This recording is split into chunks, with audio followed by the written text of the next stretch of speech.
नमस्कार। 1 जुलाई 2024 से सरकारी कर्मचारियों को मिलने वाला DA all India consumer price index के ताज़ा आंकड़ों के बाद लगभग कन्फर्म हो गया है। और खबर यह है कि खबर थोड़ी निराश करने वाली है, क्योंकि कोरोना के बाद पहली बार डीए दरों में गिरावट आने की संभावना है, जिसका असर कर्मचारियों पर न केवल वर्तमान पर बल्कि भविष्य में भी 8 पे कमीशन पर भी पड़ने की संभावना है।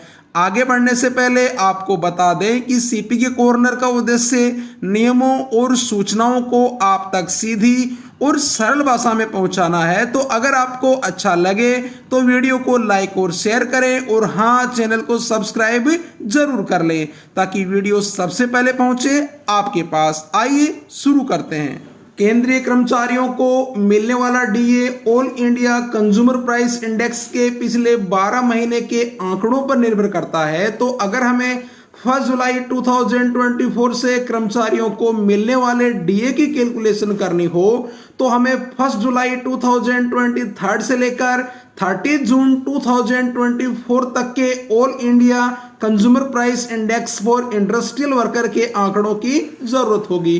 तो आइए इन आंकड़ों पर एक नजर डाल लेते हैं। जुलाई 2023 से लेकर अप्रैल 2024 तक all India consumer price index for industrial worker के आंकड़ों में काफी उतार चढ़ाव देखने को मिला है, और इसमें 0.1 की मामूली वृद्धि से लेकर 1.7 तक की बड़ी गिरावट भी दर्ज की गई है। देखने वाली बात यह है कि जुलाई के 139.7 का आंकड़ा उसके बाद दोबारा छुआ भी नहीं जा सका है। आइए अब बात करें जुलाई से मिलने वाले डी रेट्स की।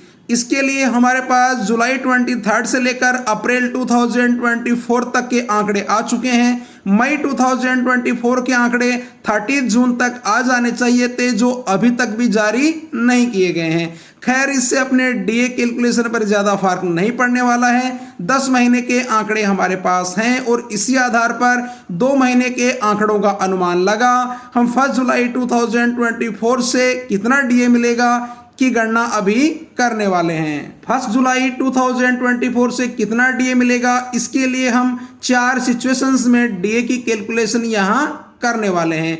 पहली सिचुएशन जिसमें मई और जून में all India consumer price index के आंकड़ों में कोई बढ़ोतरी नहीं हो और ये अप्रैल जितने ही रह जाएं, तो इस स्थिति में डीए 3% की बढ़ोतरी के साथ 53% होने वाला है। दूसरी सिचुएशन जिसमें all India consumer price index मई और जून में अप्रत्याशित बढ़ जाए, यानी 3 अंकों की बढ़ोतरी हो जाए, जिसकी संभावना वैसे तो नहीं के बराबर है, तो भी डीए रेट्स 3% की बढ़ोतरी के साथ 53% ही रहने वाला है। तो आपने देखा कि मई और जून में all India consumer price index में यदि कोई बढ़ोतरी नहीं हो या फिर अप्रत्याशित बढ़ोतरी हो जाए तो भी डीए रेट्स 3% की बढ़ोतरी के साथ 53% ही रहने वाले हैं। अब बात करें all India consumer price index के आंकड़ों में गिरावट की। गिरावट हो सकती है, ये पॉसिबल है, और ये हमने अभी आपको प्रीवियस आंकड़ों में दिखाया है। तो आइए गिरावट की सिचुएशन में कितना डीए रहने वाला है देख लेते हैं। साथ ही कितनी गिरावट होने पर डीए की जो वृद्धि है वो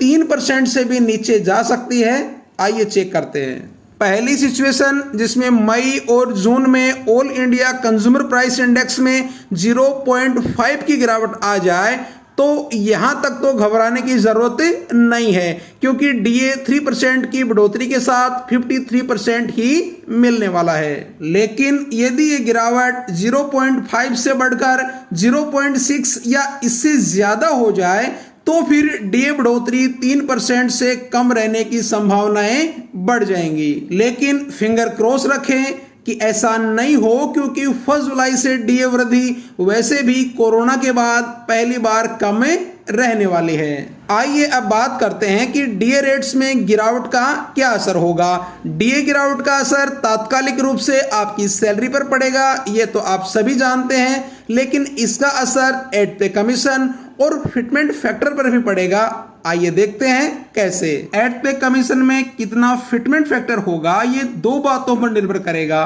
पहला, सरकार या आयोग द्वारा कितनी प्रतिशत वेतन वृद्धि की सिफारिश की जाती है, और दूसरा 1 जनवरी 2026 को डीए कितना रहने वाला है। अब यदि डीए इसी तरह 33% या इससे भी कम बढ़ेगा तो 1 जनवरी 2026 तक ये मुश्किल से 62% तक ही पहुंच पाएगा, जबकि यदि ज्यादा भी नहीं और चली आ रही 4% की वृद्धि भी चलती रहे तो ये 66% तक पहुंच सकता है। आइए दोनों सिचुएशंस में देखते हैं कि फिटमेंट फैक्टर कितना होगा। तो आइए एक्सपेक्टेड फिटमेंट फैक्टर कैलकुलेटर में देख लेते हैं कि 1 जनवरी 2026 को अलग अलग एक्सपेक्टेड डीए रेट्स के अनुसार फिटमेंट फैक्टर पर कितना असर पड़ेगा।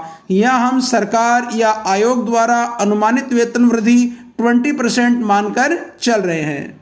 1 जनवरी 2026 को डीए रेट्स 62% होने पर फिटमेंट फैक्टर 1.94, 63% होने पर 1.96, 64% होने पर 1.97, 65% होने पर 1.98 और 66% होने पर 1.99 होने की संभावना है। 1 जनवरी 2026 से डीए रेट्स 66% से ज़्यादा होने की संभावना नहीं के बराबर है, इसलिए हम 66% तक ही कैलकुलेशन कर रहे हैं। इस तरह आप यहाँ देख सकते हैं कि डीए रेट्स में 1% की गिरावट या बढ़ोतरी या फिर इसके कारण फिटमेंट फैक्टर में 0.1 या 0.2 की कमी या बढ़त एट पे कमीशन पर बड़ा प्रभाव डालेगी।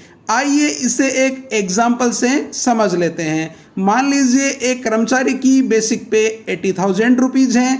फिटमेंट फैक्टर 1.94 से इस कर्मचारी की 8 पे कमीशन के बाद बेसिक होगी 1,55,200 रुपीज।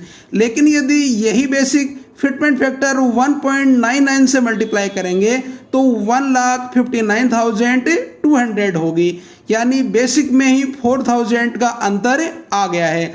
इसके बाद जब इस बेसिक पर बाकी अलाउंस ऐड होंगे तो ये अंतर और भी बढ़ जाएगा। तो अब आपको समझ आ गया होगा कि यदि डीए रेट्स कम रहेंगे तो न केवल आपकी प्रेजेंट सैलरी बल्कि 8 पे कमीशन लागू होने के बाद की सैलरी पर भी असर पड़ने वाला है। तो अब दीजिए इजाजत, जल्द मिलेंगे एक नई वीडियो के साथ। जय हिंद।